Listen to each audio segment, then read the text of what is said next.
आगे आ जाइए आगे, बहुत गर्मी लगे।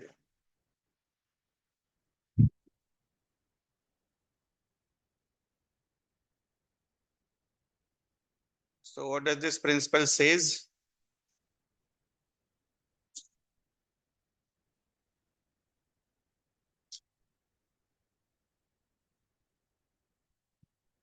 No two electrons in an atom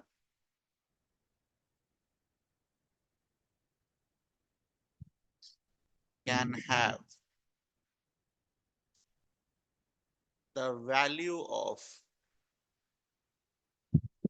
all quantum numbers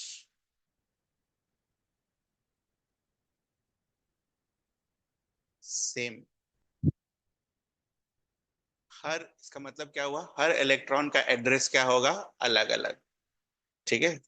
so no two electrons in an atom can have the value of all four quantum number same. तीन एक जैसा हो सकता है, चौथा अलग होगा। ठीक है, चारों सेम नहीं होगा। ठीक है, अगर चारों सेम आया तो that option will be wrong. ठीक है, तो इसको ब्रैकेट में लिख लो। ऑब्जेक्टिव में हो सकता है आपको ऑप्शन एलिमिनेट करना पड़े।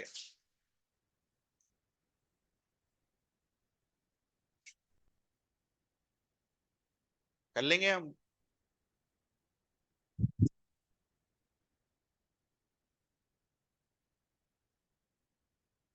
चार अगर सेम दिखे चारों तो वो क्या ऑप्शन क्या होगा, गलत।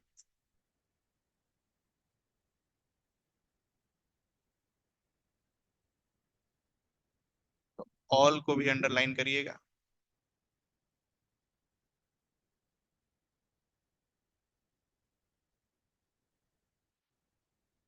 इसी को कहीं कहीं इस तरीके से भी लिखा जाता है, in an atomic orbital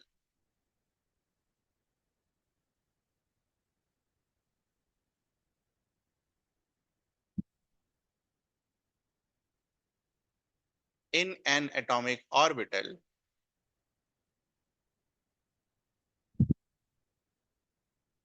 maximum two electrons are allowed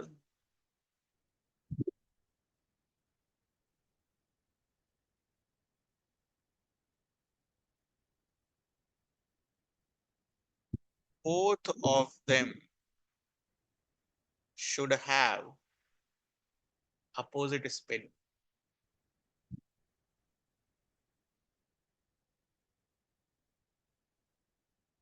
तो हम जो अपना बॉक्स वाला स्ट्रक्चर बनाए हैं, हर बॉक्स में मैक्सिमम कितना इलेक्ट्रॉन होगा, तो और दोनों के स्पिन क्या होंगे, अपोजिट। एक स्पिन वाले इलेक्ट्रॉन नॉट अलाउड।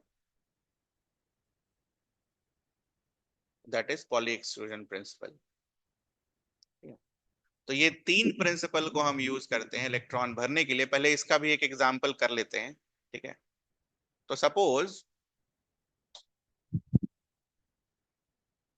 ऐसा मान लो पॉसिबल होता, 2s3। तो 2s3 को हम कैसे बनाते। ठीक है, can you write the principle, मतलब चारों क्वांटम नंबर आप लिख सकते हो 2s3 का। इस इलेक्ट्रॉन के लिए एक लिख के दिखाता हूं मैं। n का वैल्यू इज 2, l का वैल्यू इज 0, m का value is -l to l again 0, और स्पिन ऊपर वाले को पॉजिटिव मान लेते हैं, आप नेगेटिव भी मान सकते हो, कोई दिक्कत नहीं है, half. Can you do this for second electron and third electron, please do it.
तो अगर आप देखो, पहला वाला जो आपने इलेक्ट्रॉन लिखा और लास्ट वाला जो आपने इलेक्ट्रॉन लिखा, दोनों का एड्रेस क्या हो गया? सेम। तो is it allowed? It is not allowed. ये दोनों एक जैसे नहीं हो सकते। 200 plus half, 200 plus half, address same हो गया ना? तो इसका मतलब ये अरेंजमेंट पॉसिबल नहीं।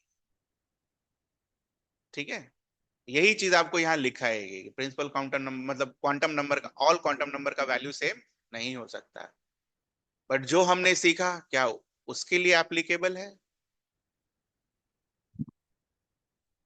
करके देखिए।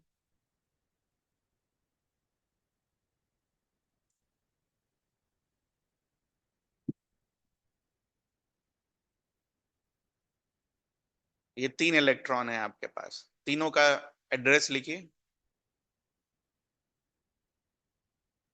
तीनों इलेक्ट्रॉन का एड्रेस लिखिए। अपवर्ड वाले को आप प्लस लीजिएगा, अपवर्ड वाले को हाफ। साफ।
ठीक है, तो ये तीसरे इलेक्ट्रॉन का क्या अलग है?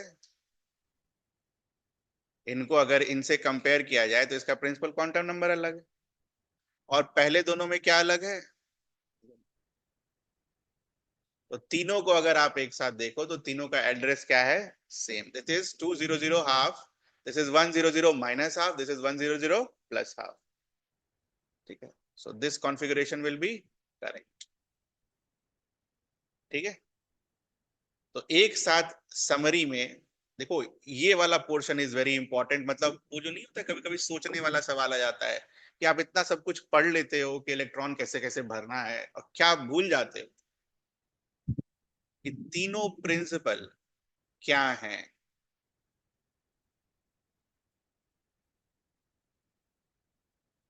ऑफ बाउ क्या बोल कर गया बेटा?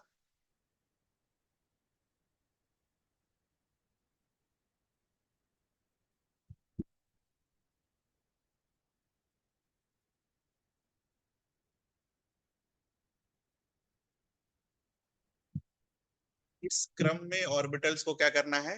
भरना है।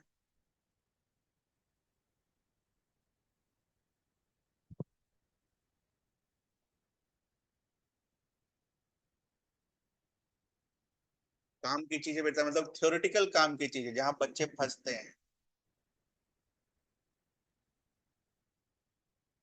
नीट में किसी को फुल नहीं आया फिजिक्स के कारण,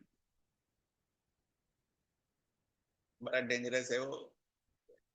तो एक लेवल ऊपर करके जाना है, एक लेवल बिल्कुल ऊपर करके जाना है। जहां तक वो पूछता है उससे एक ऊपर तैयारी वैसे होनी चाहिए। हम लोग भी वैसे ही करते थे। हम लोग भी जब जेई और मेंस और एडवांस तो था ही नहीं, जेई का 2 पेपर होता था, फर्स्ट में 9 से 12, फिर 2 से 5, वैसा। तो हम भी एक लेवल ऊपर, मतलब एक, जैसे जेई का होता है कि एक ग्रेजुएशन का फर्स्ट ईयर का करके जाना होता है, तो उतना करके गए थे। तो बिल्कुल तैयारी वैसे ही करनी होती है हमेशा। ये नहीं सोच के चलना कि सर जो आ रहा है वही आएगा वही आएगा, तो किस्मत हो गया ना बेटा। एक लेवल ऊपर जाना हर में। हंस रूल।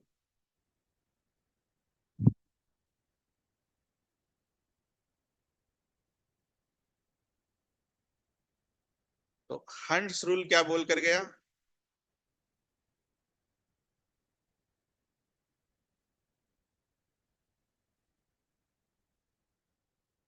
क्या करना है ये? क्या नहीं करना है? पहले सारे डीजेनरेट ऑर्बिटल सिंगली ऑक्यूपाइड होंगे, याद है हमने सिंगल वर्ड अंडरलाइन किया वहां पर, सिंगली ऑक्यूपाइड होंगे और उसके बाद पेयरिंग होगी। तो सेकंड वाले में तुमने क्या किया है, पहले पेयरिंग कर दिया है, सारे को ऑक्यूपाई नहीं करवाया, that's why it is wrong. और तीसरा,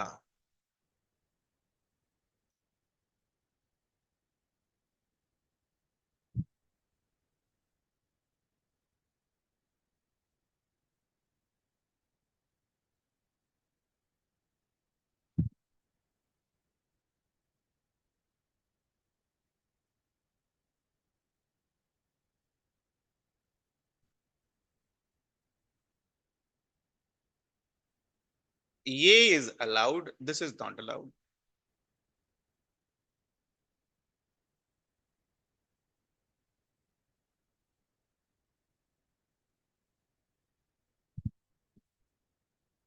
ठीक है, ये मैंने आपको इसलिए कराया बेटा क्योंकि आता है ये कभी कभी सोचने वाला सवाल। आपको ऐसा डब्बा कुछ कुछ बना के लिख के दे देगा या ऑप्शन में ही कुछ लिख के दे देगा, बोलेगा कि ये कौन से रूल का वायलेशन है। और 99.9% जनता को सही में नहीं पता होता कि आपने कौन सा प्रिंसिपल लगाया। तो अब दिख रहा है कि आपको तीनों अलग अलग है, इलेक्ट्रॉनिक कॉन्फ़िगरेशन लिखते वक्त नहीं दिखता है ये, लेकिन अब दिखेगा। तुमने हंस रूल में क्या किया, पेयरिंग नहीं कराई, पहले सबको भरा। पॉली में क्या किया, पेयरिंग कराई, अपोजिट वाले सेम वाले नहीं। और अबव वाले में क्या किया, इनिशियली में तुमने सबको पहले एनर्जी के फॉर्म में क्या किया है, अरेंज किया। ठीक है, तो ध्यान रखना ये।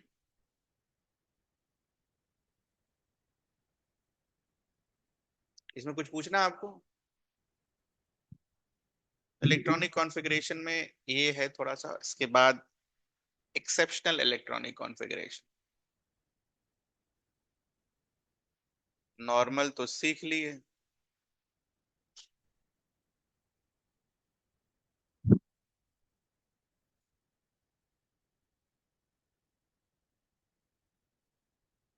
अब सर हमें कैसे पता चलेगा कि ये एक्सेप्शन है या नहीं है, रटना है, एज सिंपल एज दैट।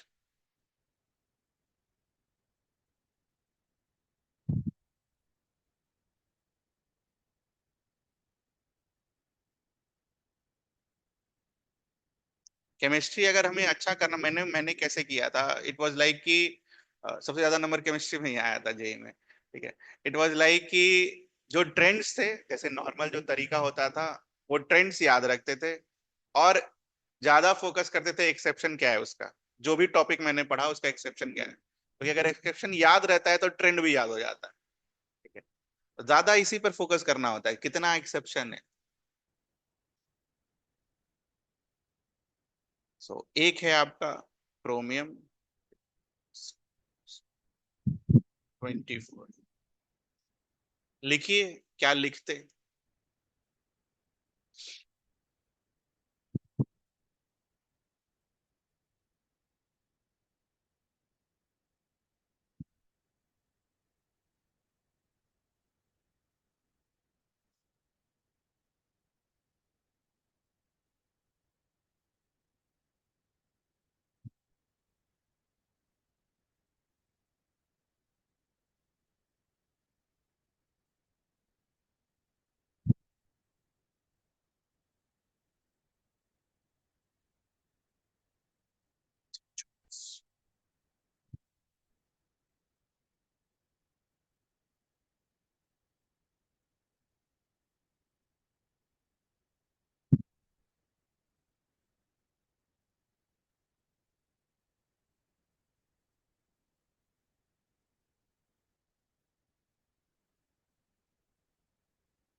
ये लिखा गया हमारा शॉर्ट ट्रिक से।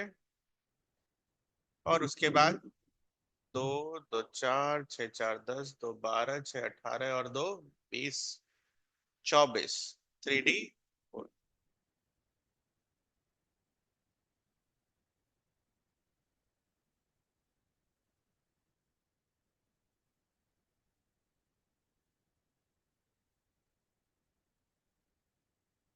हो गया। What happens in case of chromium, अगर हम इसका डी ऑर्बिटल बनाए तो डी ऑर्बिटल ऐसा 5 बनेगा, डी में 5 बनते हैं ना।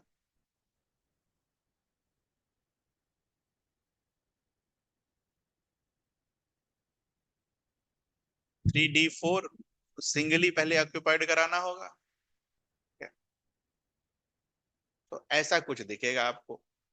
और इसके पहले कौन सा है, 4s2, लाइक दिस।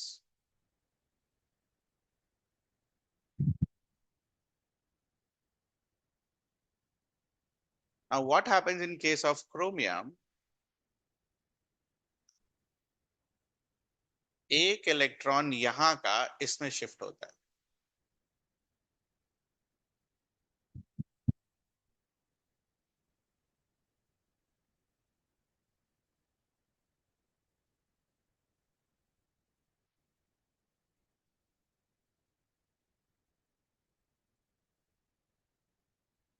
और कॉन्फ़िगरेशन क्या आता है, 4s1 3d5।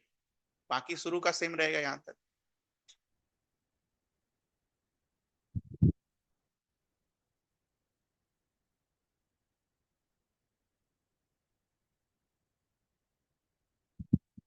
तो नोट करिए पहले।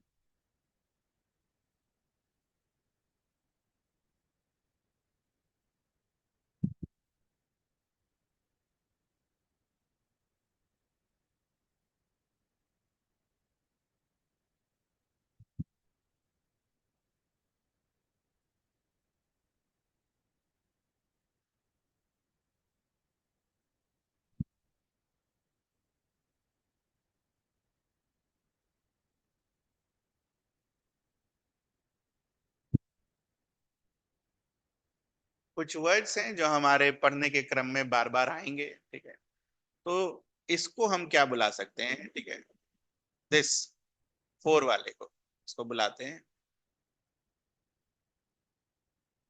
Partially field D orbital.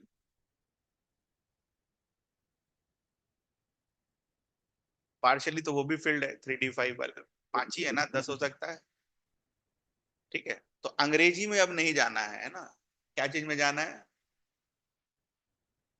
1 2 3 4 5, total 10 होने चाहिए, से 10 का आधा, तो इसको क्या बुलाओगे आप, हाफ फील्ड। अंग्रेजी में जाओगे तो वही पार्शियल ही है ना बेटा, तो अंग्रेजी में नहीं जाने का, half filled d orbital.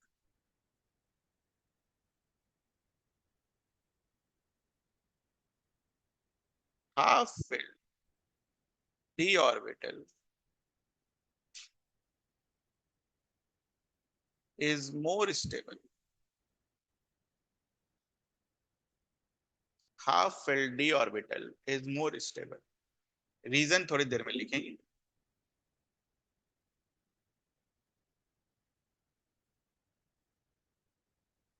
Half filled d orbital is more stable।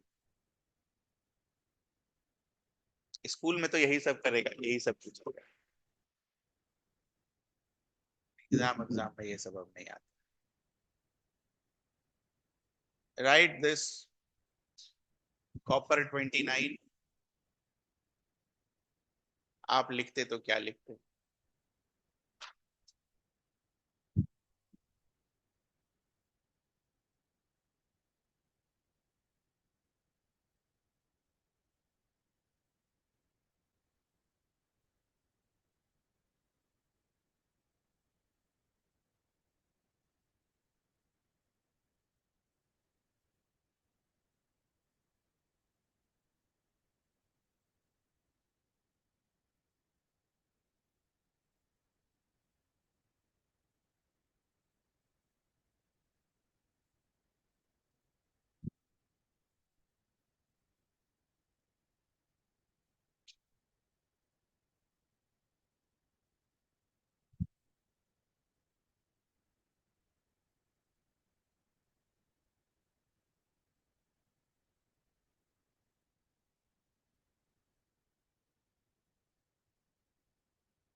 छः चार दस और 29, ये आता है हमारा 3D9।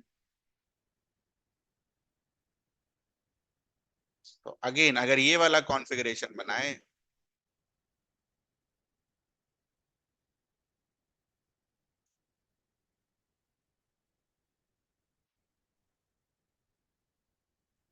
पहले 5 भर लिए,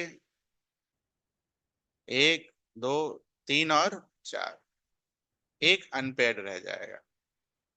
but what happens in case of copper, इसका एक इलेक्ट्रॉन उठता है,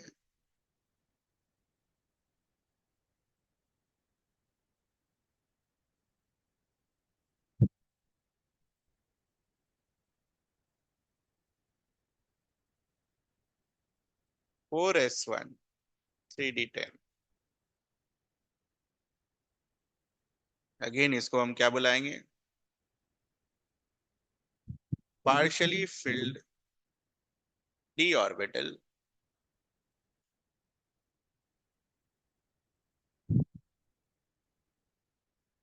fully filled d orbital.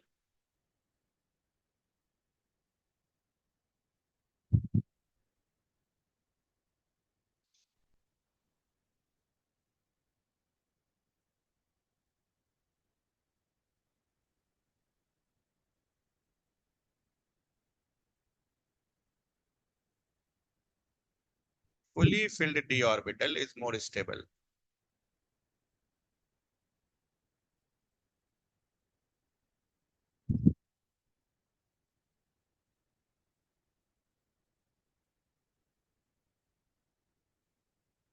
Therefore, we can say that half filled or fully filled d orbitals, bracket में लिख लेना, and f orbitals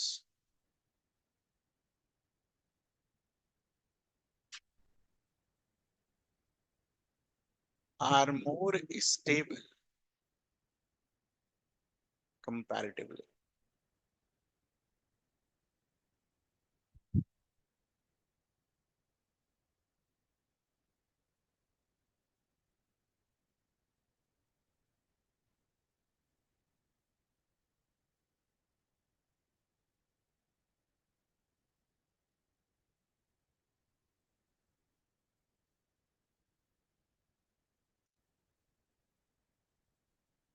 Reason behind this, because of exchange energy and because of symmetric configuration.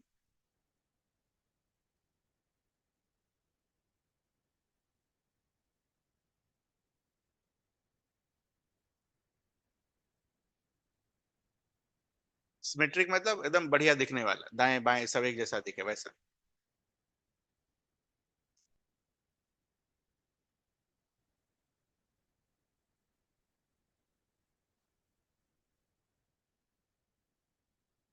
तो ये जो exchange energy है और symmetric configuration है, किसके लिए, ऑर्बिटल्स के लिए देखना है हमें, डी और एफ के लिए, एस वेस के लिए नहीं लगाने का ये सब, एस और पी, ठीक है, डी और एफ ऑर्बिटल के लिए, ये explanation. Now the first one comes, what is exchange energy.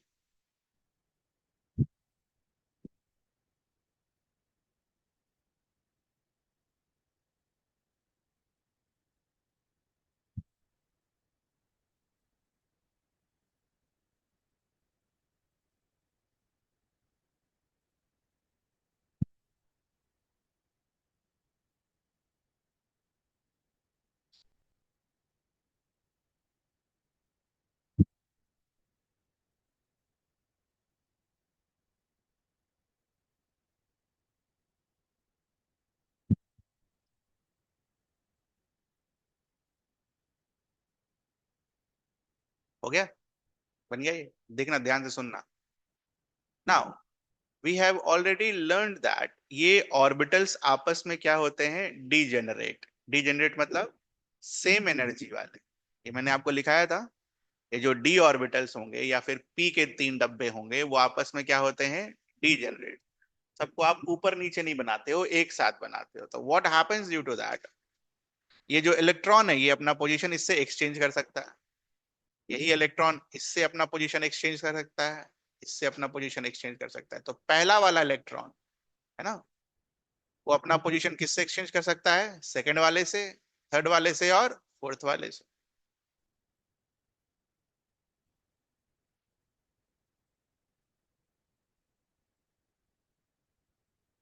Second वाला इलेक्ट्रॉन, ठीक है, अब ध्यान से देखना, यही वाला काम का चीज है। तो सेकंड वाला इलेक्ट्रॉन जो है अपना पोजीशन किसके साथ चेंज कर सकता है, वन वाले के साथ, थ्री वाले के साथ और फोर वाले के साथ। बट वन वाला तो हो गया ना यहाँ पर, पहले वाले में जब आपने फर्स्ट को टू से रिप्लेस किया तो टू भी उसकी जगह पर आया होगा। तो 2 to 1 has been already accounted, ये दिख रहा है सभी को।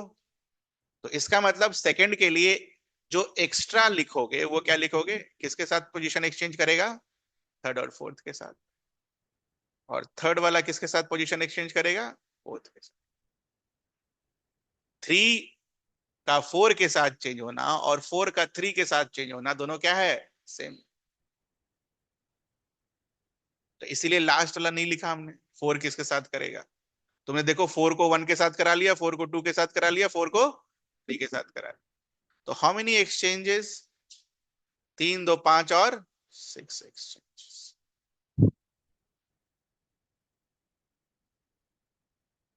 पूरा ही डायग्राम बना लो, ये इसके साथ, इसके साथ और लास्ट इसके साथ, 6 अलग अलग लाइंस।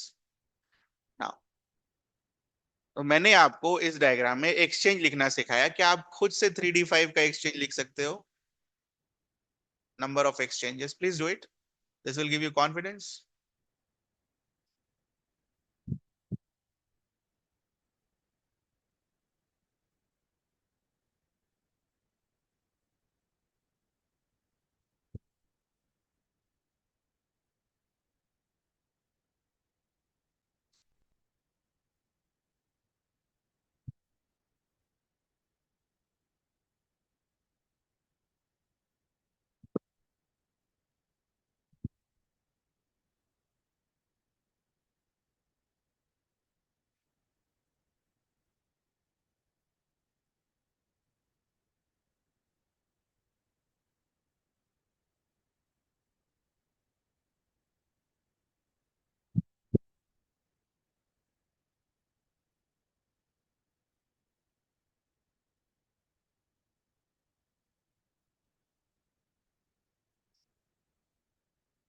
ठीक है, so on the basis of two this on the basis of these two example what we can conclude,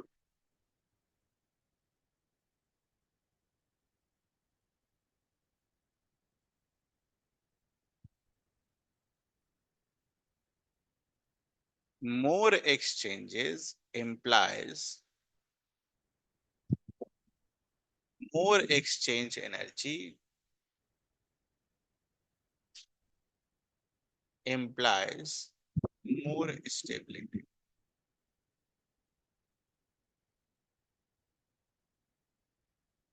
इसको डब्बे में बंद कर लीजिए।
इसको इधर से देखो चाहे इधर से देखो एक जैसा दिखेगा।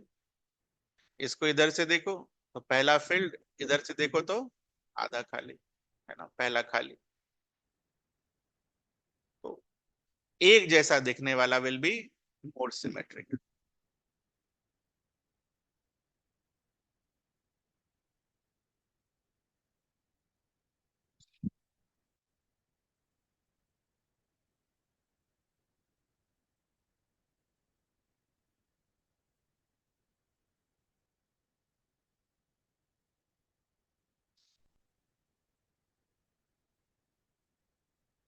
क्रोमियम और कॉपर का हम लिख लेंगे अब आराम से। हाँ, इसमें कुछ पूछना है आपको क्रोमियम और कॉपर के लिए? ऐसा होता है, याद करते हैं, एक्सप्लेन करते हैं। केमिस्ट्री ऐसे ही चलता है।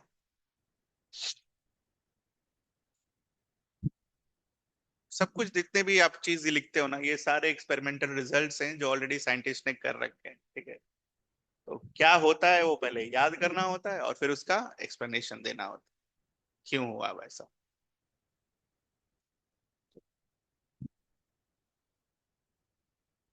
नेक्स्ट टॉपिक का नाम लिखेंगे हम डीजेनरेसी।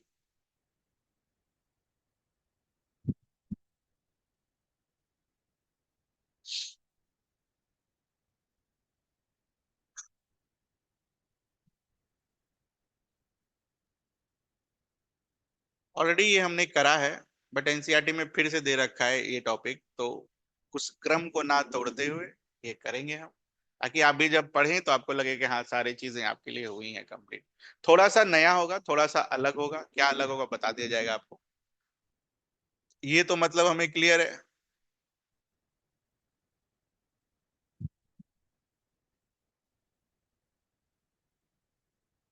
और इसको बुलाते क्या है हम?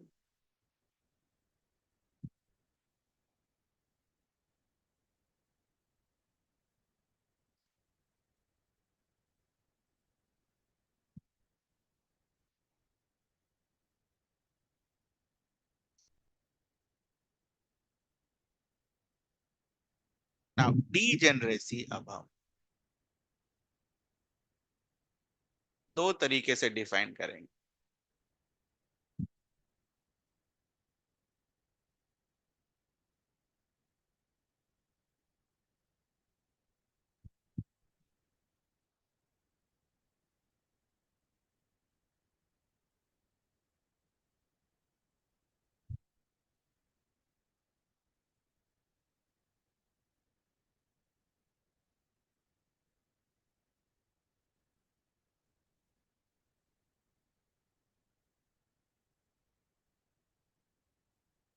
तो मोनो इलेक्ट्रॉनिक स्पीशीज के हो गया, लिखिए। खाली सुनना है, ये कर सकते हो आप, इसके लिए आपको मेरी जरूरत नहीं है, ऑलरेडी आपने पढ़ रखा है।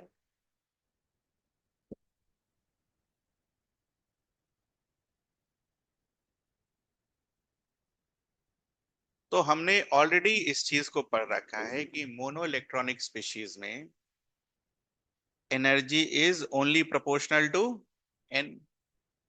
इसमें तो कोई दिक्कत नहीं है। तो वहां पर जब हम पढ़ रहे थे तो हमने क्या देखा था?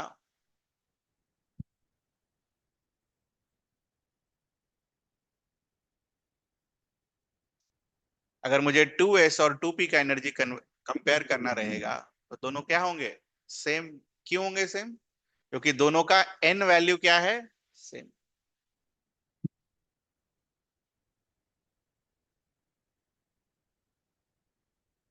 कुछ ऐसा दिखेगा वो। तो इनके ऑर्बिटल्स को अगर आप बना के कंपैरिजन करो तो 1s के लिए एक, 2s और 2p के लिए, 3s 3p 3d के लिए 3s 3p और 3d। नंबर ऑफ ऑर्बिटल्स कितने होंगे बेटा हमेशा की तरह? 1। नंबर ऑफ ऑर्बिटल्स कितने होंगे? 4। और नंबर ऑफ ऑर्बिटल्स कितने होंगे? 3 2 5, 3 8 1। तो यहां पर अगर आप ध्यान से देखो, हमने जब ये लिखा था,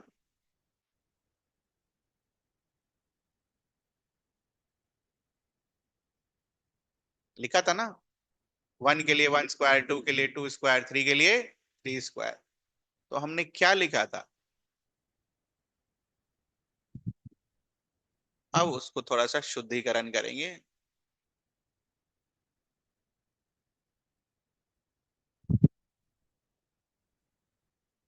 नंबर ऑफ डीजेनरेट ऑर्बिटल्स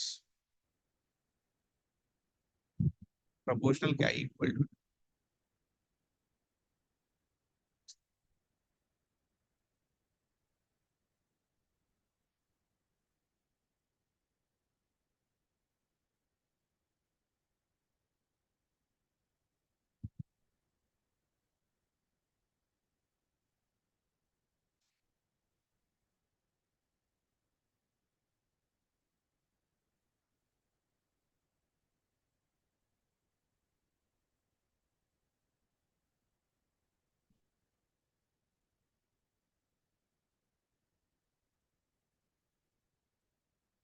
अच्छा इसी क्वेश्चन को आपको कैसे भी पूछ सकता है कि भाई बताओ हाइड्रोजन लाइक स्पीशीज के लिए डीजेनरेसी क्या होगा n इक्वल्स टू 1 के लिए, तो आंसर क्या होगा 1। यहीं पर एक चीज लिख लो, degenerate orbitals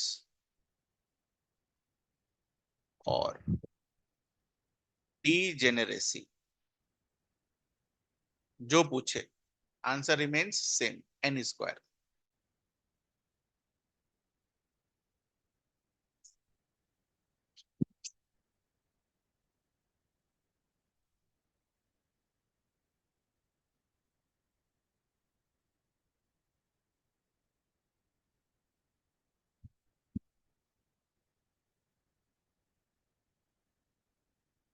this is the direction for,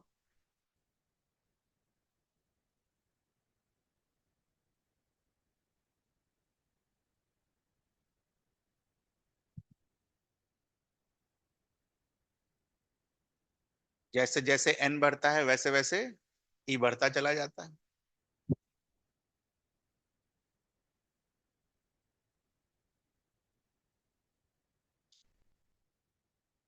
यहां तक कुछ पूछना आपको, ऐसा कुछ जो नया लिख दिया हो। जैसे जैसे n बढ़ता है वैसे वैसे e बढ़ता है, किसके लिए, हाइड्रोजन लाइक स्पीशीज के लिए। नाउ काम की चीज ये वाली है।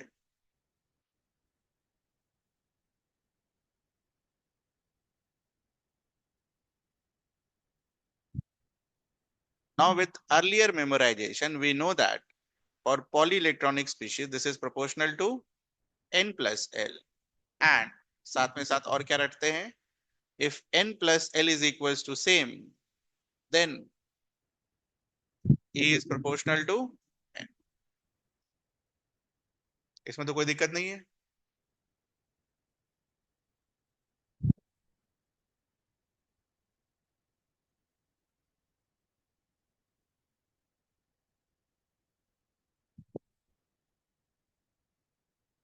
तो अब जब आप एटॉमिक ऑर्बिटल्स को अरेंज करोगे, ठीक है,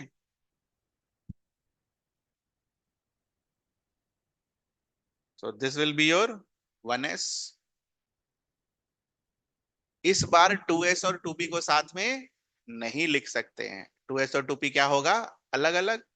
क्यों अलग अलग होगा, क्योंकि टू 2p का n plus L value will be more, तो 2s को अलग बनाओगे और 2p को अलग बनाओ। तो p को चूंकि सेकंड नंबर पर रख रहे हैं, आप इसके ऊपर ही बना सकते हो, कोई दिक्कत नहीं है, पर चूंकि 2p को इसके बाद बना रहे हैं थोड़ा सा विजुअलाइजेशन के लिए, this will be your 2p। ठीक है, तो ऐसा 3D तक बनाइए।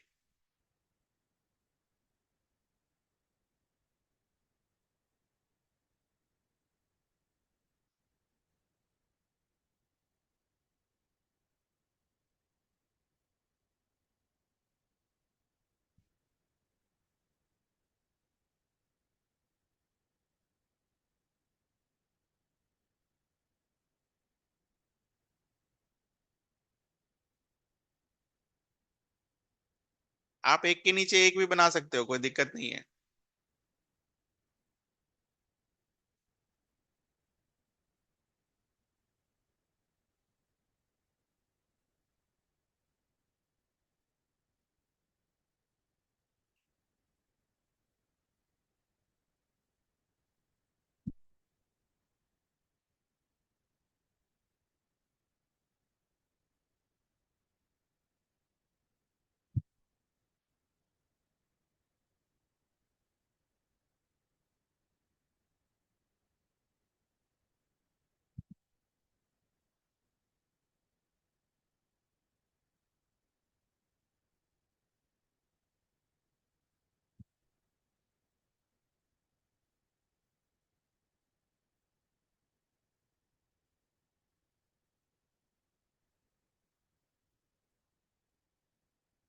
ठीक है, ये बना हमारा ना।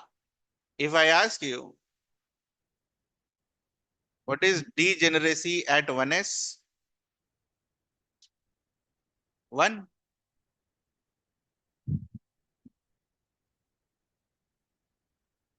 Degeneracy at 2s?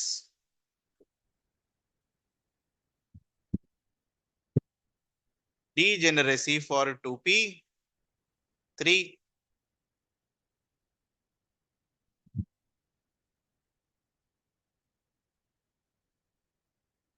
बस number of atomic orbitals count करने हैं हर लेवल पर।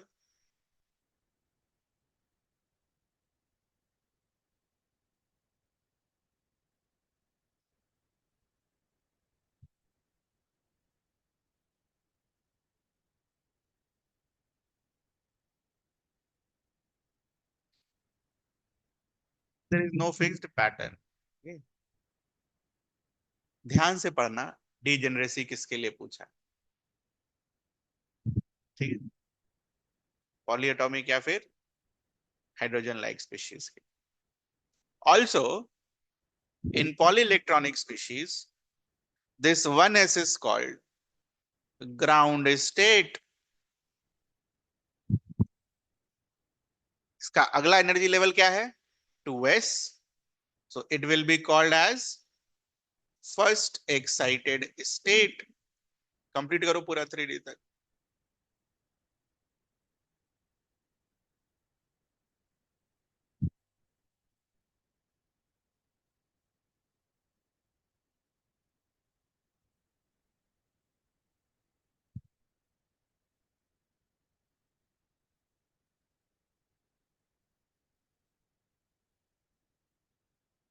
Second excited state, third excited state, fourth excited state, fifth excited state.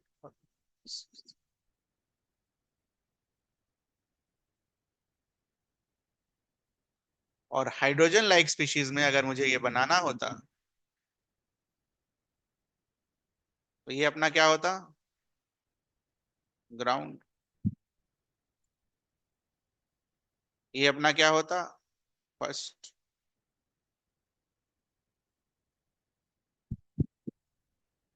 ये अपना क्या होता?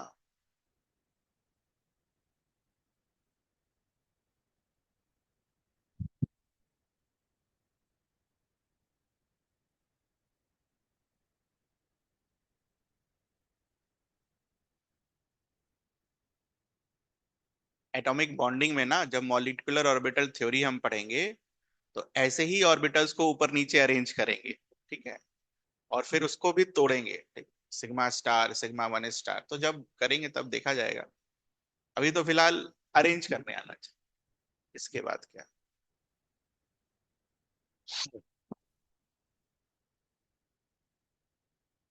ठीक है, तो डीजेनरेसी में कुछ पूछना है आपको?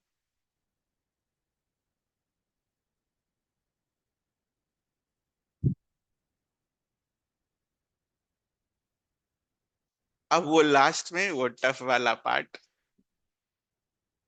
जो हमें करना है। कहाँ गया क्लास 11?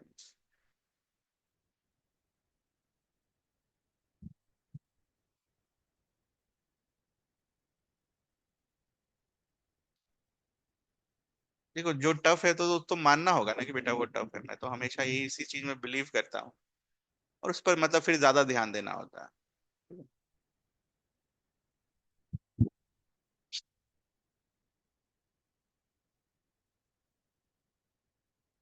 अरे नए किताब में नहीं है क्या? ये भगवान,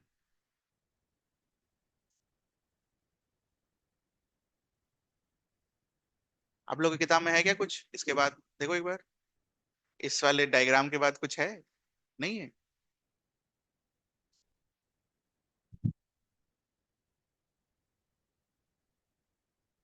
हाँ, नहीं है, कुछ कुछ भी नहीं है।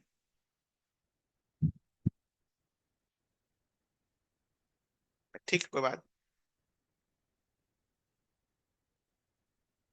तो बेसिकली पहले ये नोड्स और नोडल सरफेसेस के बारे में पढ़ेंगे हम, और उसके बाद वो जो मैथ्स वाला एक आध दो सवाल है जो कि बहुत आसान होता है सॉल्व करना, वो सीखेंगे। ठीक है। तो क्वांटम मैकेनिकल मॉडर्न में जो भी चीजें हमें करनी थी, वो अरेंजमेंट और एस स्टार और ये सब हमने ऑलरेडी किया। ठीक है। तो क्वांटम मैकेनिकल मॉडल में एक पॉइंट और हमें पढ़ना है, वो क्या है?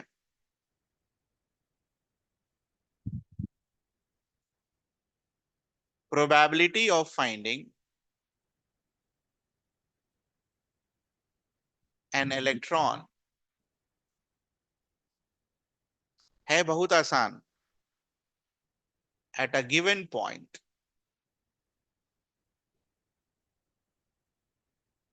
Is equals to 4 pi r² psi square.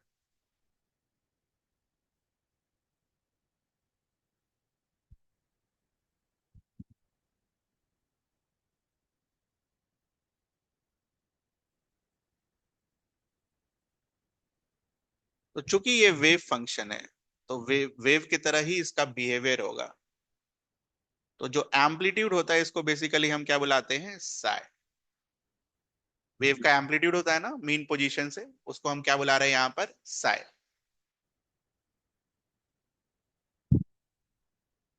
तो ये एम्पलीट्यूड कहीं पर क्या होगा? जीरो होगा। एम्पलीट्यूड कहीं ना कहीं जीरो होगा, ऐसे इस पॉइंट्स पर। नाउ ये जीरो पॉइंट्स, ठीक है, is basically called as node.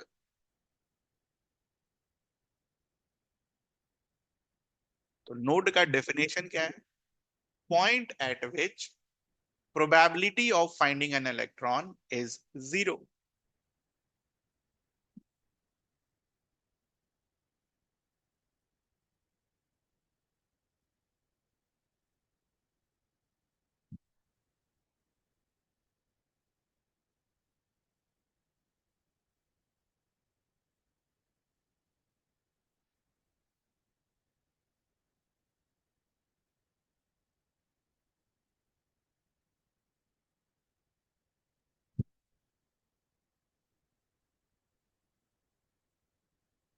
Mathematically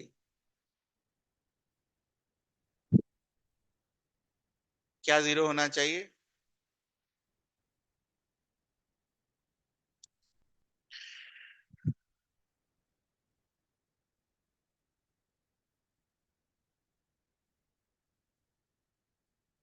अगर आप एक फॉर्मूला लिख रहे हो, probability of finding an electron at a given point is given by this 4 pi r² psi square, और उस प्रोबेबिलिटी को जीरो कर रहे हो, तो मैथमेटिकली वही जीरो हो रहा होगा, और तो कुछ हो नहीं रहा होगा। तो पहले इस नोड्स के बारे में चर्चा होगी, जो किताब में दे रखा है।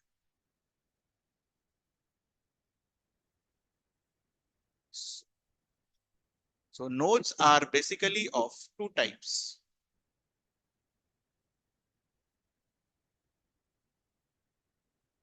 Radial node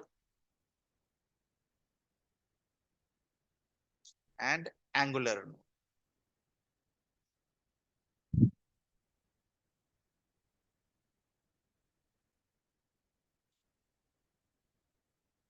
रेडियल नोड मतलब आर के साथ जिसका वेरिएशन हो। रेडियल रेडियल डायरेक्शन आपको पता है क्या होता है?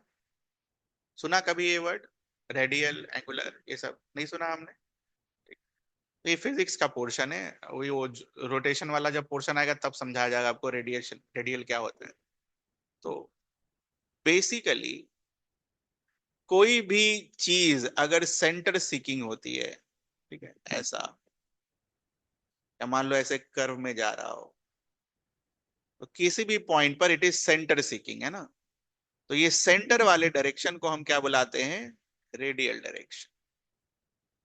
डायरेक्टेड टुवर्ड्स सेंटर, तो ये लिख लो, फिजिक्स में भी होगा ही use. Radial direction, directed towards centre और डायरेक्टेड टुवर्ड्स रेडियस, रेडियस की दिशा में। तो अगर मान लो अपना सिलेंडर है, तो what will be the radial direction? This one,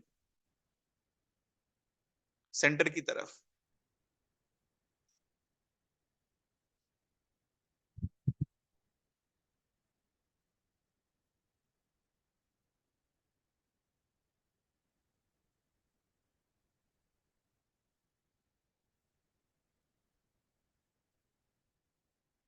हो गया, लिख लिया? Let's define this radial node first. It is a spherical region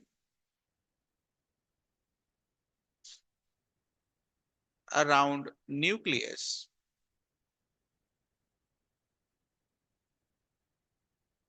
where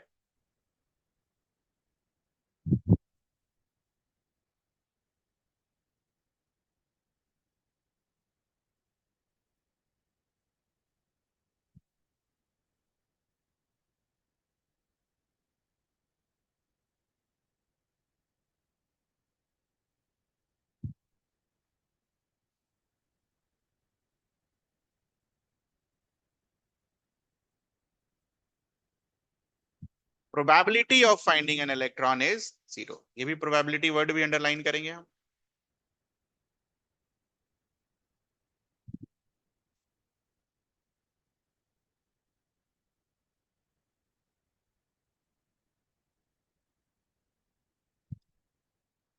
Number of radial nodes, formula रटना है, very important,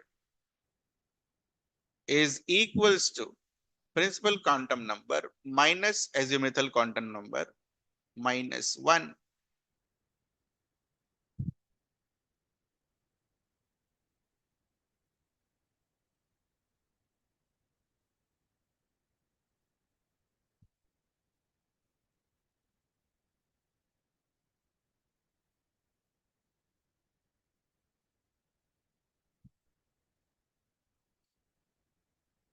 क्या?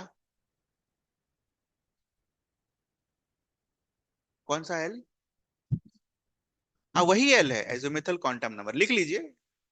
L is azimuthal quantum number, जो L का value आता है वो. एक चीज तो मैंने नहीं लिखी यहाँ पर, डायरेक्ट फॉर्मूला ही लिखा कर याद कराते हैं लोग को. ठीक है, ऐसा करो, वो भी लिखो.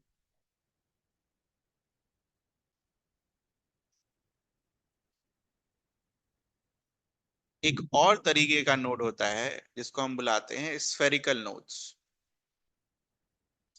ये कैसे ध्यान में रखते हैं, ये देखना ध्यान से कि ऑर्बिटल, आपने कौन से ऑर्बिटल का शेप स्फेयर देखा था? एस ऑर्बिटल का जो शेप होता है वैसा कैसा होता है, स्फेयर की तरह दिखाया था मैंने आपको. तो number of spherical nodes is given by this value n, लिख लो. तो basically number of radial nodes फिर हम डिफाइन करते हैं स्फेरिकल नोड्स डिफाइन करने के बाद, कि number of spherical nodes minus azimuthal quantum number minus 1. तो जितना एन होगा उतने नंबर ऑफ एस ऑर्बिटल्स होंगे, जितने नंबर ऑफ एस ऑर्बिटल्स होंगे उतने नंबर ऑफ स्फेरिकल नोड्स होंगे आपके.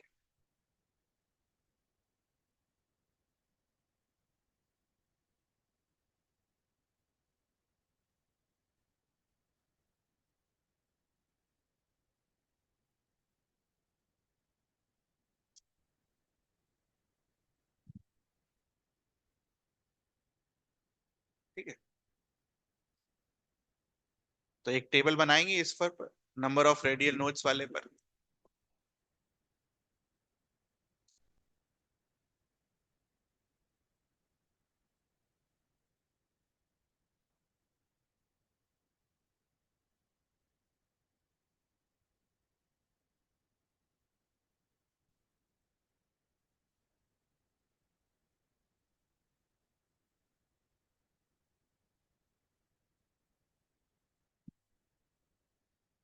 करिए इसको.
हो गया टेबल कंप्लीट, लिखने की जरूरत नहीं है ना, कर लेंगे हम।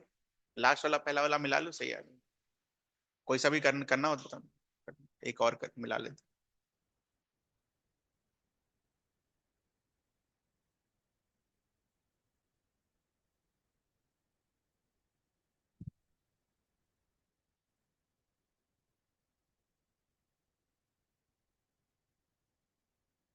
Next is angular node.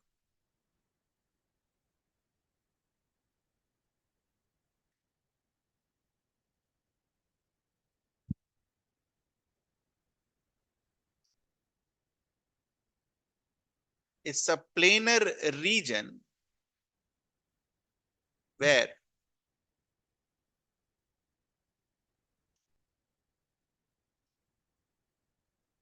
probability of finding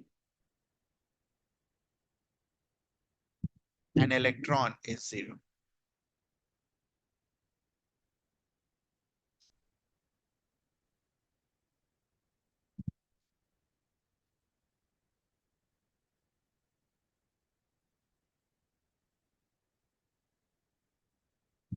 अच्छा, ये जो दो रीजन्स के बारे में हमने बात किया, स्फेरिकल रीजन और पेरा रीजन। स्फेरिकल तो मतलब स्फीयर तरीके का रीजन, और यहाँ पर प्लेनर रीजन, प्लेनर मतलब फ्लैट सरफेस। तो स्फेरिकल रीजन कहाँ, स्फेरिकल रीजन कहाँ? यहाँ तो हमने लिखा है around a nucleus in an atom. तो यहां पर भी जो ये प्लेनर रीजन होगा, ये प्लेनर रीजन कहाँ, एटम के बाहर तो नहीं ना, कहां पर? न्यूक्लियस के अराउंड। प्लेनर रीजन भी हम कहा लेते हैं, न्यूक्लियस के अराउंड। तो अराउंड न्यूक्लियस लिख लीजिएगा इसको अलग से, बुक में भी नहीं लिखा हुआ है, बट देख लेना बुक में है या नहीं, शायद नहीं है, I don't know.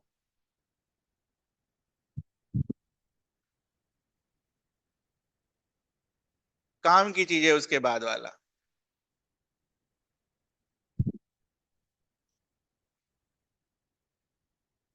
Number of angular nodes is given by L.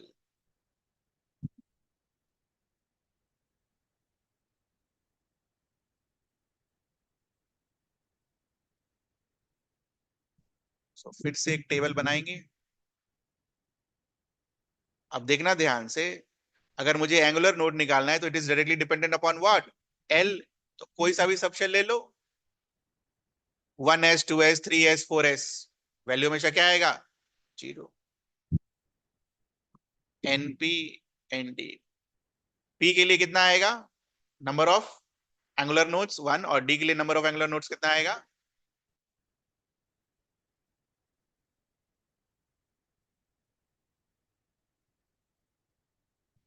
अभी आपको थोड़ा सा इसका विजुअलाइजेशन कराएंगे, वैसे मेरे हिसाब से कोई कराता नहीं होगा, बट ठीक है, कोशिश करते हैं। ठीक है, एंगुलर नोड्स का विजुअलाइजेशन, ये तो डिफिकल्ट है ये वाला विजुअलाइजेशन करना। ना, दिस इज इजियर। तो आपने क्या लिखा है? Angular node is a planar region, flat surface, planar region. तो प्लेनर रीजन का मतलब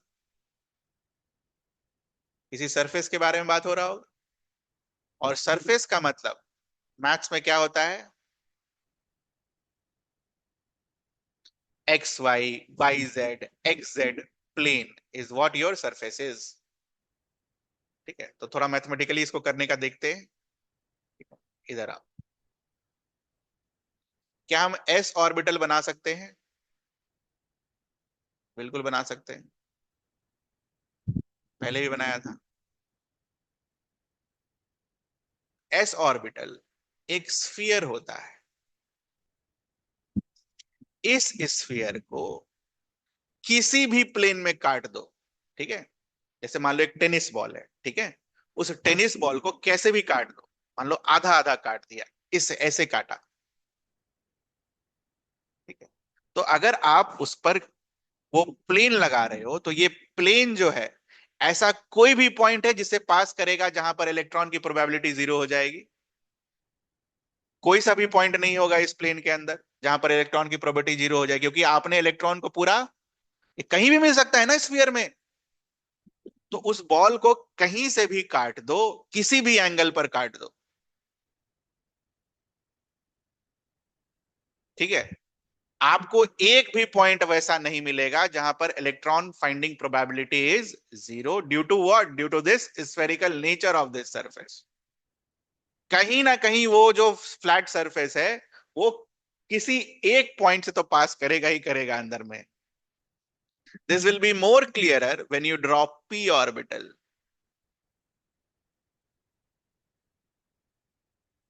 ठीक है, pz बनाते हैं, कोई से बना लो, छोड़ो, p हटाओ, अभी पहले इतना ही समझ में आ जाए वो काफी है। p ऑर्बिटल तुमने ऐसा बनाया, देखना इसको ध्यान से। मान लो ये तुमने बोर्ड के प्लेन में बना रखा है, ठीक, अपने कॉपी के प्लेन में। ऑनलाइन बच्चों को तो नहीं दिखेगा, कोशिश करूंगा मैं बात।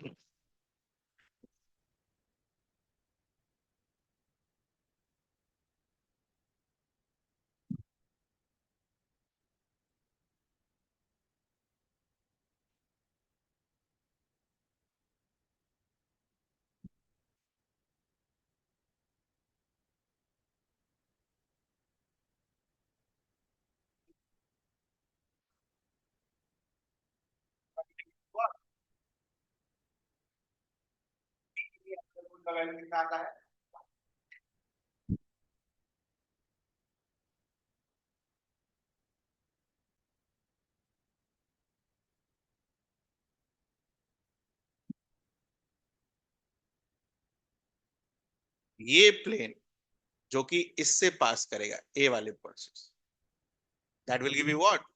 Electron finding probability as zero. Sir हल्का सा टिल्ट कर लेते, अरे टिल्ट करोगे तो थोड़ा सा पोर्शन इसमें आ जाएगा फिर, ये सब थोड़ा सा भी टिल्ट किया तो चले जाएगा, है ना? थोड़ा सा भी अगर आपने प्लेन को टिल्ट किया तो वो दूसरे लोब में चला जाएगा, और जैसे ही दूसरे लोब में आया वैसे ही electron finding probability will not be zero.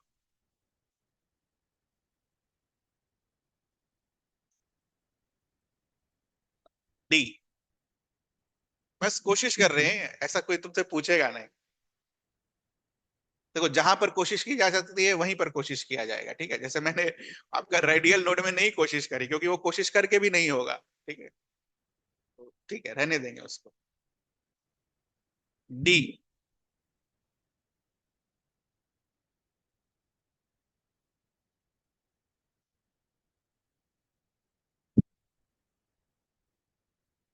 ये दिखा आपको? मान लीजिए ये जो आपने बनाया ये बोर्ड के प्लेन में है, ठीक है?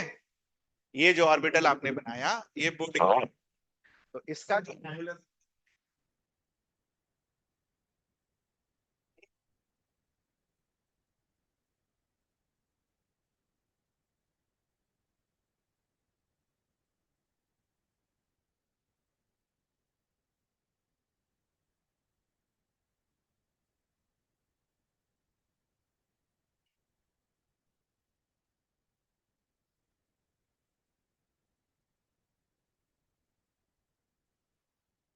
कि जिनको नहीं समझ में आया यहाँ के एक बार पूछ लीजिएगा, ठीक है? नहीं तो कोई एग्जाम में नहीं पूछेगा आपसे, उसकी गारंटी है। ये सबको पढ़ाया भी नहीं जाता है कि कैसे निकालते हैं। याद कर लीजिए, ये दो सरफेसें काटने वाली, ठीक है? देखो, इसमें से एक डी ऑर्बिटल तो ऐसा होता है, उसको कैसे काटोगे भाई? एक है ना ऐसा वाला, देखा आपने डी जेड स्क्वायर? डायग्राम नहीं देखा किताब में? देखना चाहिए ना, सब दिखाया मैंने आपको उस दिन, काहे के लिए? ये लास्ट वाला ये कैसे कटेगा? आना तो इसमें भी दो है। डी ऑर्बिटल के लिए तुमने दो एंगुलर नोड निकला है, तो दो सरफेसेस तो तुम्हें मिनिमम चाहिए होंगे इसके लिए, दो अलग अलग सरफेसेस यहाँ पर। तो यहाँ पर अगेन इसको विजुलाइज करना इज डिफिकल्ट, ठीक है? इसमें ना ऐसा कोनिकल नोड बनता है, देखना यहां से, कोशिश करते हैं।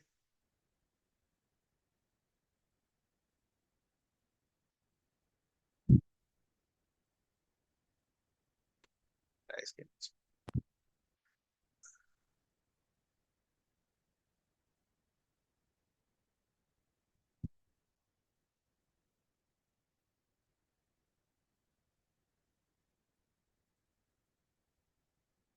तो इसमें इस तरीके से कोन बनता है, कोन। ठीक है, कोन इस तरीके से, तो इधर से शुरू होकर इधर क्रॉस करता है और एक कोन नीचे बनता है।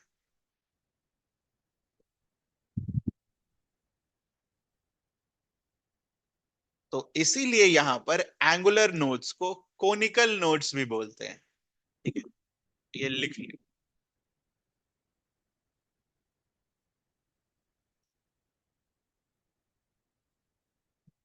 इसमें फ्लैट सरफेस का नोट्स नहीं बन पाएगा। ठीक है, फ्लैट सरफेस कैसे काटोगे? ऐसे भी रख दो तो भी वो लोब से क्रॉस करेगा, ऐसे रखोगे तो सर्कल से क्रॉस करेगा, कोई ऑप्शन नहीं होता है। तो इसके जो नोट्स बनते हैं वो कोनिकल बनते हैं, कोन्स। ऐसे।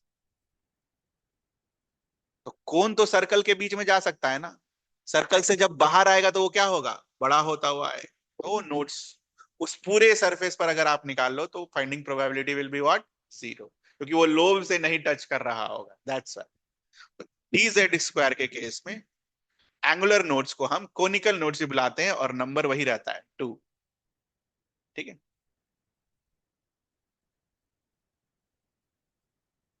नोट करके लिख लीजिए यार यहाँ पर। In case of D Z square, angular node is also called conical nodes.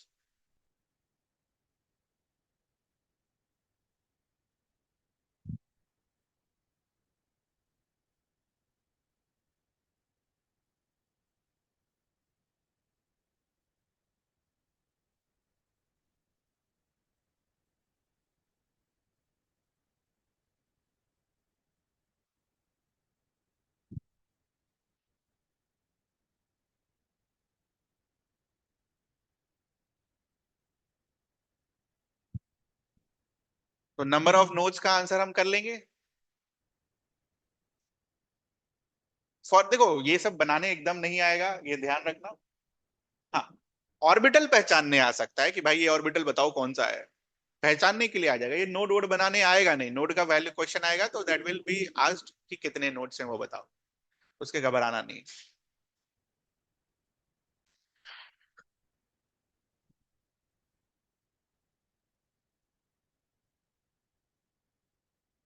तो last class is Schrodinger equation and graphs.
This is a partial differential equation in psi.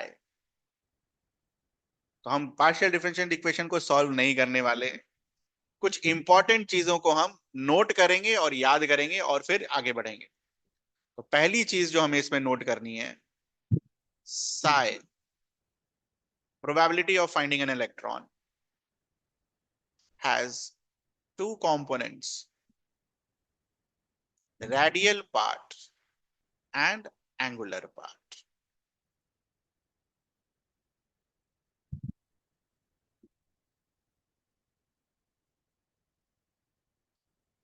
this radial part is dependent upon n and l.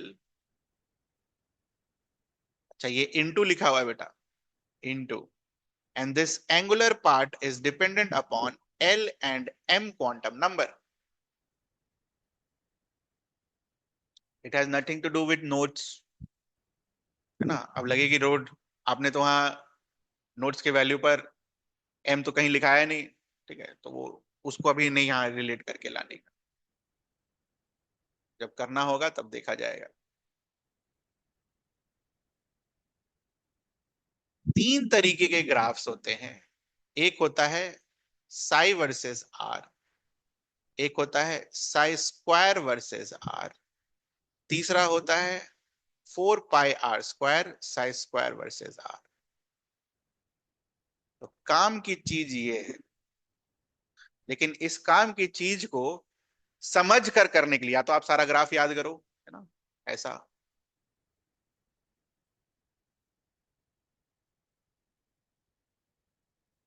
ये और भी graphs होते हैं इसके अलावा, चार तो आपके बुक में दे रखा है. या तो आप ये याद करो, या तो हम इसको समझ के कर लेते हैं कि आखिर कैसे हम को कोई ग्राफ दे दिया तो हम उससे क्या क्या चीजें प्रेडिक्ट कर सकते हैं, समझ के करेंगे.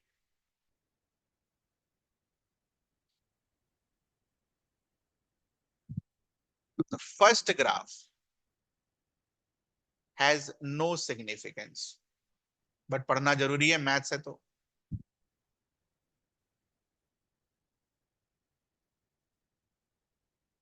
साई स्क्वायर का सिग्निफिकेंस होता है, तो क्या हमें बताता है, प्रोबेबिलिटी डेंसिटी.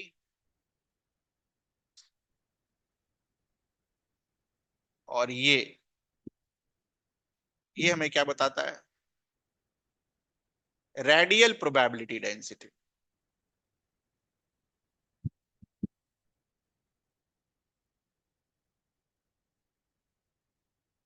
इसका एक और नाम होता है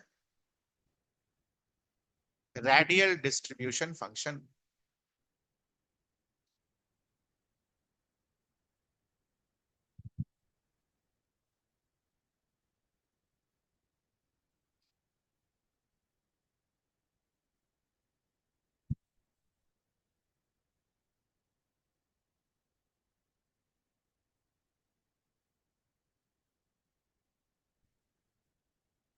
रेडियल क्यों बुला रहे हैं इसको, radial probability density?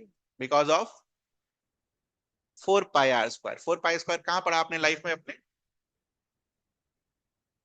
4 pi r² का फॉर्मूला कहां पढ़ा आपने अपने लाइफ में? स्फीयर का सरफेस एरिया, यही हुआ करता था 4 पाई r². तो रेडियल प्रोबेबिलिटी डेंसिटी, क्योंकि स्फीयर में जो रेडियस होगा कहीं से भी आप उठाकर देख लो, everything will be what, centre seeking. तो radial probability density, just to relate, है ना, जब सब ये सब चीज हम लिख रहे हैं रिलेट करने के लिए. अगेन मेमोराइजेशन का पार्ट.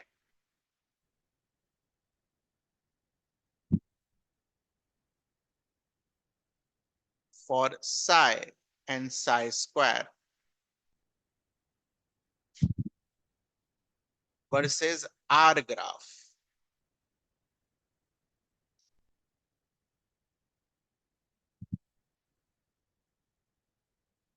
क्या दिया है क्या नहीं दिया है,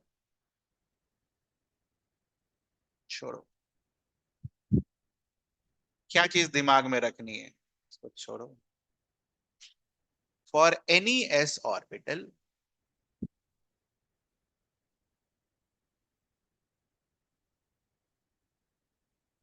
the graph will start from maximum value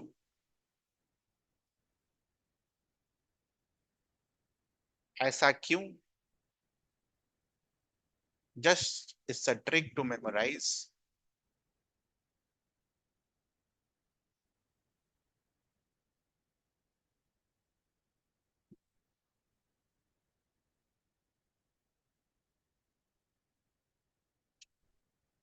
So this is the origin. Sphere का जो ये रहेगा हमारा ओरिजिन. तो ओरिजिन पर अगर आप इलेक्ट्रॉन डेंसिटी का क्लाउड देखो तो वो ज्यादा है या कम? इट इज मोर तो अगर इलेक्ट्रॉन का क्लाउड अगर ज्यादा है तो ग्राफ जीरो वैल्यू से तो नहीं शुरू हो सकता है, कुछ वैल्यू से शुरू होगा। तो अगर हम कभी इसका ग्राफ बनाएंगे तो graph will start from something like this. And कहां होगा वो बात का बात है, लेकिन शुरुआत कहां से होगा, कुछ वैल्यू के साथ शुरुआत हो, some value, it will start with some value. But when it comes to p and d orbitals,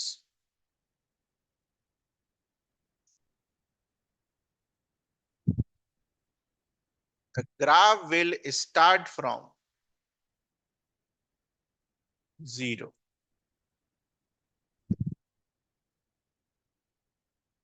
again इसका एक्सप्लेनेशन आप सोच कर भी लिख सकते हो, सब रटने की जरूरत नहीं है। p ऑर्बिटल्स अगर आप बनाओ ऐसा, और ये रहा हमारा एक्सिस, तो जो स्टार्टिंग पॉइंट है वहां पर देखो, यहां पर इलेक्ट्रॉन क्या क्या है, क्लाउड तो है नहीं इलेक्ट्रॉन क्लाउड। तो इलेक्ट्रॉन क्लाउड अगर नहीं है तो ग्राफ कहां से शुरू होगा, जीरो से। Similarly for d orbital,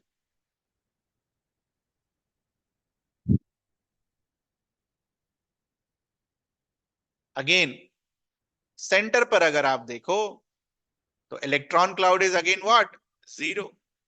graph will कहां से स्टार्ट करेगा, जीरो से स्टार्ट करेगा। तो इन दोनों का ग्राफ्स जब बनेगा, जब भी हम बनाएंगे, कहां से स्टार्ट करेंगे, जीरो से।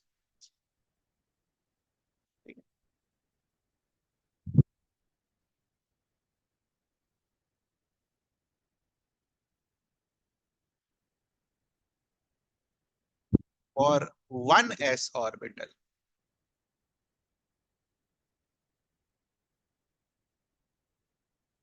साई वर्सेस आर का ग्राफ,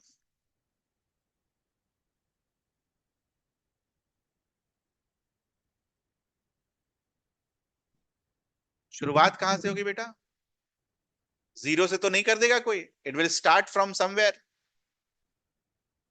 ना। दूसरी चीज, क्या ये आर को कट करेगा, अभी आप सोच कर बता सकते हो, आर को कट करेगा ये, नहीं कट करेगा। क्यों नहीं कट करेगा, कि अभी थोड़ी देर पहले आपको क्या सिखाया गया है, number of radial nodes for 1s will be what, 1 minus 0 minus 1 will be equals to, तो नंबर ऑफ रेडियल नोड्स अगर जीरो है 1s ऑर्बिटल के लिए, तो ये जो ग्राफ है कहीं भी कट नहीं करेगा आर को, क्योंकि आर को जहां कट कर दिया, आर को कट करने का क्या मतलब है, साई का वैल्यू जीरो, और साई का वैल्यू जीरो का क्या मतलब है, 4 pi r² psi square zero. तो ये 1s वाला ऑर्बिटल कहीं भी आर को कट नहीं करेगा। तो काम की चीज यही है, 1s ऑर्बिटल आर को क्यों नहीं कट करेगा। तो 1s ऑर्बिटल का डायग्राम जब बनेगा psi versus R, it will be like this. तो it will start with some point but it will not cut R. तो साई स्क्वायर का भी ग्राफ ऑलमोस्ट वैसा ही बनेगा,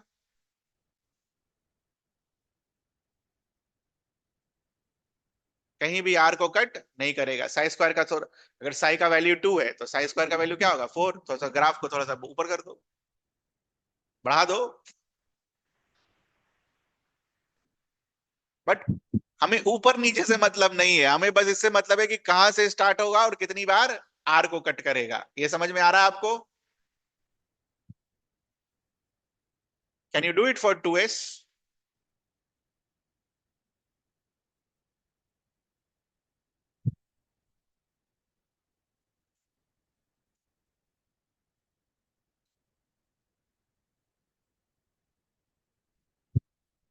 अगर आपने बना लिया ये दो चीज सोचकर, एस है तो शुरुआत ऊपर से होगी, 2s है तो नंबर ऑफ नोड्स कितने होंगे और ग्राफ कैसा बनेगा, तो वर्क इज डन। इससे ज्यादा मुझे इसमें कुछ सिखाना है नहीं।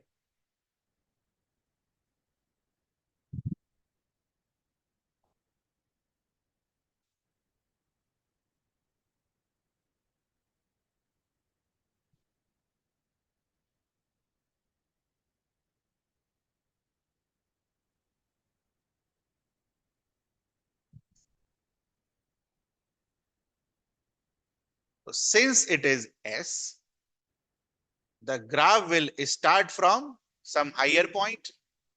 नंबर ऑफ नोड्स कितने हैं? 1. तो ग्राफ एक बार एक्स एक्सिस आर को क्या करेगा? काटेगा. ऊपर ऐसा बना दोगे क्या? 2 बार कट हो जाएगा.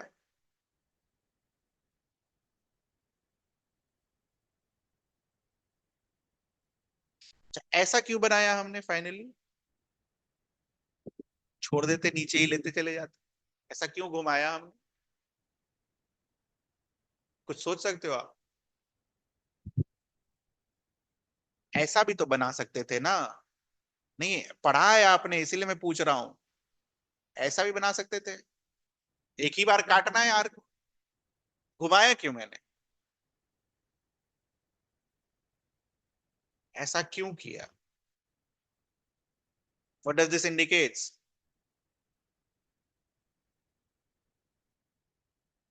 जैसे जैसे आप न्यूक्लियस से दूर होते चले जाओगे वैसे वैसे फाइंडिंग प्रोबेबिलिटी क्या होगी? जीरो. क्यों होगी जीरो?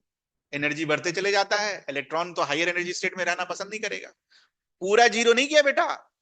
पूरा जीरो का मतलब ये होता. ठीक है? एकदम प्रोबेबिलिटी हमने उसको क्या कर दी है? जीरो के नजदीक. इसीलिए ऐसा बनाया गया. ये लिख लीजिएगा.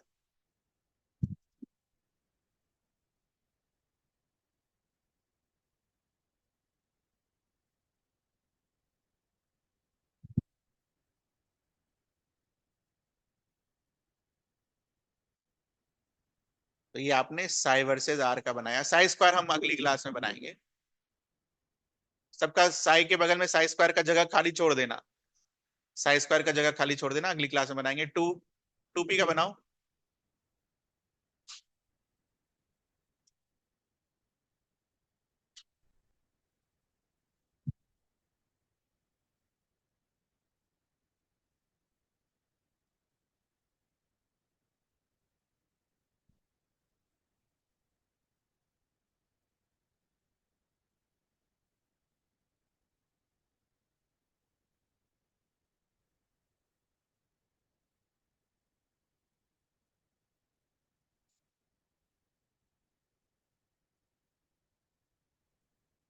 हो गया.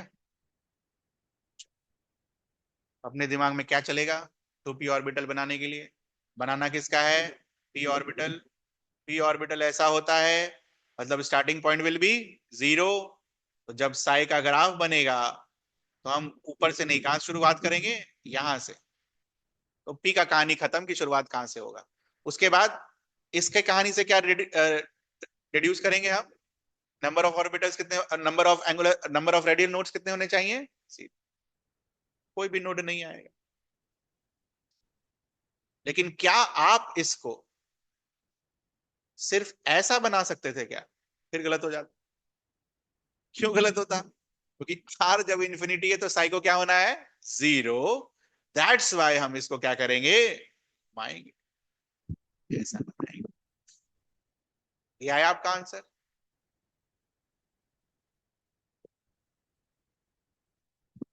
Do it for 3p. देखो बेटा, ये सब याद कर जाना पड़ता है ना, कि इसका ग्राफ ऐसा आता है, उसका ग्राफ ऐसा आता है. अभी आप खुद बना रहे हो. दोनों में फर्क है. जैसे भी बना रहे हो, याद करके, दिमाग लगाकर या ट्रिक सीख कर, उससे क्या मतलब है? आंसर से मतलब है. आंसर आ रहा है आपका.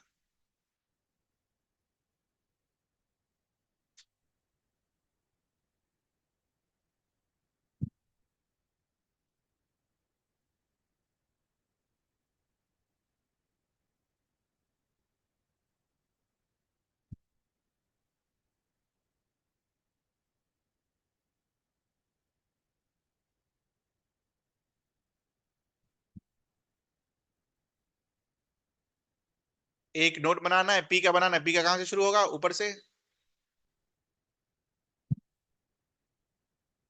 आया? होमवर्क लिख लो. तो दो छोड़ दिया. 3s and 3d का घर पे बना के आइए.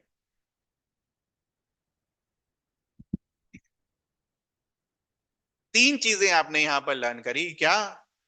एस का कहां से शुरुआत होगा, ऊपर से, पी और डी का कहां से शुरुआत होगा, नीचे से।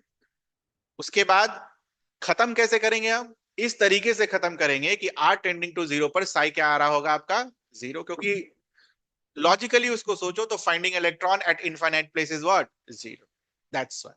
ठीक है। और लास्ट, इसमें आपको ग्राफ बनाने के लिए और क्या याद करना होगा, रेडियल नोड्स, क्योंकि हम सारा जो चीज बनाते हैं ग्राफ को वो रेडियल डिस्ट्रीब्यूशन फंक्शन के लिए बनाना है। तो रेडियल मतलब रेडियल नोड्स की हमें जरूरत पड़ेगी, एंगुलर वगैरह की जरूरत नहीं पड़ेगी। तो हम रेडियल नोड्स का फॉर्मूला लगाएंगे, नंबर ऑफ नोड्स निकालेंगे। ठीक है। तो इस ग्राफ से क्वेश्चंस वगैरह कैसे आते हैं वो तो कल अगली क्लास में सीखेंगे। पहले तो हमें इसका साई स्क्वायर कैसे बनेगा, फिर 4 पाई r स्क्वायर साई स्क्वायर कैसे बनेगा। ठीक है। तो वहां तक पहले पहुंचेंगे। वहां तक पहुंचने के पहले ये जरूरी है, ये कोई नहीं पूछेगा आपसे, साई का graph has no significance, but खाली रटने के लिए, मेमोराइज करने के लिए हम इसको बनाते हैं कि भाई आगे कैसे बढ़ेंगे। तो जा सकते हो आप।